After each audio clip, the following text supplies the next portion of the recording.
అవి ఇచ్చేయండి సార్. గతంలో ఇచ్చిన కంప్లైంట్ సార్ మీకు కంప్లైంట్ చేసి స్టేషన్ కి వచ్చి ఆల్మోస్ట్ 2 months అవుతుంది. ఒక శ్రీనివాస్ గారు ఎమ్మెల్సీ గారు జనసేన నుంచి చాలా థ్రెట్ ఉందని, చంపిస్తారని బెదిరించి చాలా కంప్లైంట్స్ పెట్టి 2 months బిఫోర్ మేము కంప్లైంట్ ఇవ్వడం జరిగింది. దాని మీద ఎటువంటి యాక్షన్ గానీ ఎఫ్ఐఆర్ గానీ ఫైల్ చేయలేదు. కానీ ఎప్పుడు 2 years బిఫోర్ శ్రీనివాస్ గారు ఏదో జనసేన పవన్ కళ్యాణ్ కోసం మాట్లాడారని చెప్పి దాని మీద కేసు ఫైల్ చేసిన వెంటనే ఎఫ్ఐఆర్ ఫైల్ చేయడం జరిగింది శ్రీనివాస్ గారి మీద. మేము ఇచ్చిన దాని మీద మాత్రం ఇంతవరకు ఎటువంటి రెస్పాన్స్ కూడా లేదండి. అతను ఒక ఎమ్మెల్సీ. సో మాకు ఇంతవరకు మాకు కట్టితే మాకు రావాలి కదండి. కేసు అయితే కాపీ ఇవ్వాలి కదండి, మాకు కాపీ ఇవ్వాలి.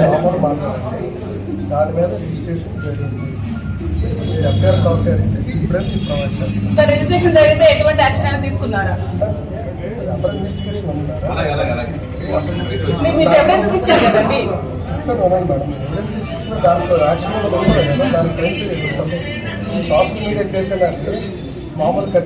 సరే మాకు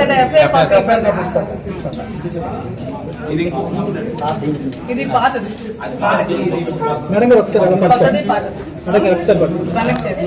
తీసుకొని 41 నోటీసులు ఇష్యూ చేశారు. సో మేము కంప్లైంట్ చేస్తుంటే ఏ విధమైన యాక్షన్ తీసుకోవట్లేదు. సో మా కంప్లైంట్స్ మీద కూడా యాక్షన్ తీసుకోవాలని, మా మీద కూడా అలాగే అటువైపు అలా స్పందిస్తున్నారా, మా వైపు కూడా అలాగే స్పందించి యాక్షన్ తీసుకోవాలని కోరుకుంటున్నాము. చూడండి, ఎమ్మెల్సీ దువ్వాడ శ్రీనివాస్ గారి మీద ఎలాంటి పోస్టులు పెట్టారంటే, ఎప్పుడో 2 years బిఫోర్ చేసిన వాటిని మీరు ఎలా కంప్లైంట్ తీసుకుంటున్నారండి? మరి ఇది ఎందుకు తీసుకోవట్లేదు మేము అడుగుతున్నాం. చూడండి, ఆంధ్రప్రదేశ్ జనసేన ఇవి కనిపించట్లేదా? వీళ్ళు ఏమని తిట్టారండి జనసేన నాయకులని చెప్పుకొని? ఒక ఎమ్మెల్సీగా ఉన్న వ్యక్తికి ఇలాగే తిడతారా? మరి వీళ్ళ మీద యాక్షన్ తీసుకోరా? మేము కంప్లైంట్ ఇస్తే ఎందుకు యాక్షన్ తీసుకోవట్లేదు మేము అడుగుతున్నాం. అంటే మీ మీద అంటే మీకు నొప్పి వస్తుంది, మీ ఆడవాళ్ళ కంటే నొప్పి వస్తుంది. మేము ఆడవాళ్ళం కాదా? మాకంటే మాకు పైన ఉండదా? మా మీద ఎందుకు మీరు కంప్లైంట్స్ తీసుకోవట్లేదు? మా మీద అన్న వాళ్ళకి మీరు ఎందుకు యాక్షన్ తీసుకోవట్లేదు?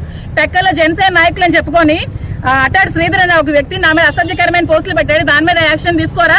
అట్టాడు శ్రీధర్, ఇంకెవరో ఈ శ్రావణ్ అనే అబ్బాయి ఈ సీ న్యూస్ అని చెప్పి ఒక యూట్యూబ్ ఛానల్ పెట్టుకొని మహిళల మీద అసభ్యకరంగా పోస్టులు పెట్టిస్తున్నాడు. మరి ఇలాంటి వ్యక్తుల మీద యూట్యూబ్ ఛానల్స్ మీద యాక్షన్ తీసుకోరా?